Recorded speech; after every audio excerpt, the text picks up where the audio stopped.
rationner, et encore ce n'est pas exhaustif parce que de plus en plus vous remarquez que les situations de fraude vous parviennent avec régularité de tout le coin de la République. Nos équipes de témoins, les équipes de vigilance citoyenne déployées sur terrain sont parvenues aussi à nous donner un ensemble d'éléments que nous allons mettre à jour et que nous vous transmettrons pour exploitation. Et vous pourrez contre-vérifier les éléments dans les centres de vote, dans les bureaux de vote, avec les références y incluses. Nous avons constaté notamment que c'est de manière délibérée que le bureau de vote ont ouvert tardivement. Parce que ça devait permettre à l'équipe de la fraude, le tandem Kadima-Tshisekedi, de pouvoir repousser au plus loin les opérations électorales afin qu'elles s'opèrent la nuit, qui allait faciliter l'éviction des témoins, les départs et les découragements des électeurs, et ainsi s'adonner au bourrage d'urnes. Par ailleurs, vous avez remarqué que les urnes sont arrivées non scellées. Or, les urnes ne peuvent pas être scellées. Pourquoi? Parce qu'avant les opérations électorales, il faut procéder au décompte d'abord de bulletins de vote contenus dans l'urne, puisqu'à l'issue des opérations électorales, il faut compter les relais. Ce processus a facilité la dissipation et la dispersion des bulletins de vote et même le troc. Notamment certains chefs de centres de vote ont sollicité aussi des candidats pour acheter les reliquats de bulletins de vote et nous sommes au courant de ceci.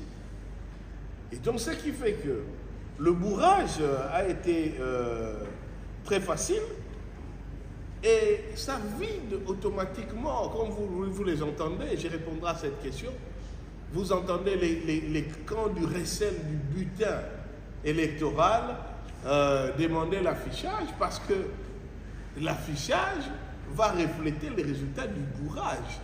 C'est normal que l'affichage bureau de vote par bureau de vote ait perdu tout son sens parce que les personnels électoraux et surtout, et nous en venons à l'autre situation, la question de l'existence de bureaux de vote parallèles.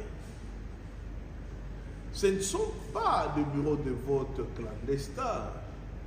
Non, ils sont parallèles parce que ce sont des bureaux de vote qui ont échappé à l'accès aux électeurs.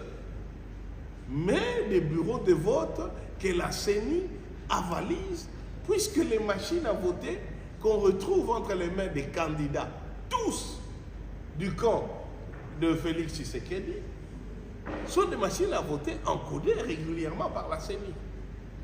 Donc c'est comme si la Banque centrale a émis des billets de banque dont certains échappent au circuit du ministère des Finances, mais sont entre les mains des individus hors contrôle de l'autorité, mais des billets quand même de banque émis par la banque. Ce n'est pas de la contrefaçon, c'est la CENI participant activement à la tricherie, ne facilitant pas l'accès et aux témoins et aux observateurs. Voilà la nécessité de la cartographie des centres et des bureaux de vote qui a été refusée du début jusqu'à la fin par la CENI parce que ça a permis à des individus, tous ceux qu'on a trouvés en possession des machines à voter sont du camp de Félix Tshisekedi, les camps des tricheurs, les camps de fraudeurs, les camps des usurpateurs de la voix de la population. C'est exactement ce qu'ils sont. Ils ont braqué nos voix. Ce sont des tricheurs et des fraudeurs. Voilà la réalité de ce qu'ils ont fait. Je vous mets au défi de me citer une seule personne associée à la tricherie qui ne soit pas de l'union sacrée. Aucune.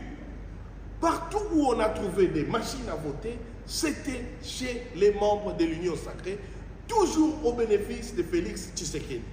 Donc, c'était une entreprise criminelle préméditée qui, sous couvert d'un chaos organisé, voulait faciliter clairement le vol de nos voix,